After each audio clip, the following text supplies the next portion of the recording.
കേരളത്തിലെ നിയമവ്യവസ്ഥയെ രാഷ്ട്രീയ അധികാരം തകർത്തെറിഞ്ഞതിന്റെ രേഖകളാണ് പുറത്തുവരുന്നത്. ഇരട്ടക്കൊലക്കേസിലെ പ്രതികളെ കീഴ്ക്കോടതി വെറുതെ വിട്ടതിന്റെ പിന്നിൽ നടന്നത് ഗുരുതരമായ രാഷ്ട്രീയ ഗൂഢാലോചനയാണ്. പാർട്ടിക്ക് വേണ്ടി കൊല ചെയ്ത ഗുണ്ടകളെ രക്ഷിക്കാൻ അന്നത്തെ CPM ഭരണകൂടം പോലീസിനെ ദുരുപയോഗം ചെയ്തു.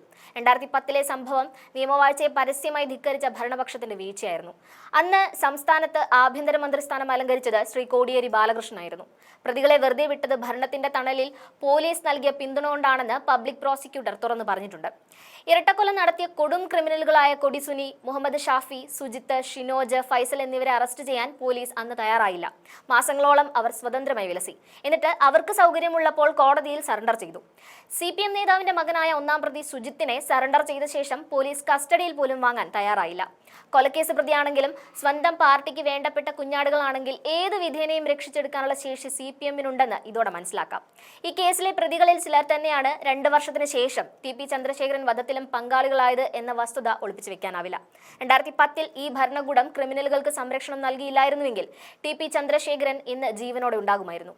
തുടർക്കൊലകൾ നടത്താൻ ക്രിമിനലുകൾക്ക് അനുമതി നൽകിയത് അന്നത്തെ ഭരണകൂടമാണ് എന്ന് പറയുന്നതിൽ തെറ്റില്ല. കൊലപാതകം നടന്നത് ബോംബെറിഞ്ഞാണ്. ആ സ്ഫോടനത്തിന്റെ ശബ്ദം നാട് മുഴുവൻ കേട്ടതാണ്. പക്ഷേ കേസ് കോടതിയിലെത്തിയപ്പോൾ ബോംബെറിഞ്ഞതിന് പോലും തെളിവില്ലാതായി. അന്വേഷണത്തിൽ സംഭവിച്ചത് ഗുരുതരമായ വീഴ്ചയാണ്. പ്രതികളെ രക്ഷിക്കാൻ വേണ്ടി രാഷ്ട്രീയക്കാർ സജ്ജമാക്കിയ സാക്ഷികളെയാണ് കോടതിയിൽ അന്ന് ഹാജരാക്കിയത്. പ്രതികളുടെ പട്ടിക പോലും നൽകിയത് പാർട്ടി നേതൃത്വമാണ്. കേസ് ദുർബലമാക്കാൻ പോലീസ് കാണിച്ച അനാസ്ഥയാണ് പ്രതികൾക്ക് ക്ലീൻ ചിറ്റ് നൽകാനുള്ള വഴി തുറന്നുകൊടുത്തത്. ഇരട്ടക്കൊലക്കേസിലെ പ്രതികൾക്ക് പോലീസ് കാവലിൽ ബാറിൽ കയറി മദ്യപിക്കാൻ വരെ സൗകര്യമൊരുക്കിയ പോലീസ് കുറ്റവാളികളെ രക്ഷപ്പെടുത്തുന്നതിനായുള്ള പഴുതുകൾ തുറന്നുകൊടുത്തതിൽ അതിശയമില്ല. ഇനിയും കേരളത്തിന്റെ മണ്ണിൽ CPM-ന്റെ നരവേട്ടകൾ തുടരും. ജീവനുകൾ പൊലിയും.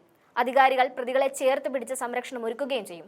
അത്രയേറെ അധപതനത്തിലേക്കാണ് നമ്മുടെ സംസ്ഥാനത്തിന്റെ രാഷ്ട്രീയ വ്യവസ്ഥകൾ ചലിച്ചുകൊണ്ടിരിക്കുന്നത്.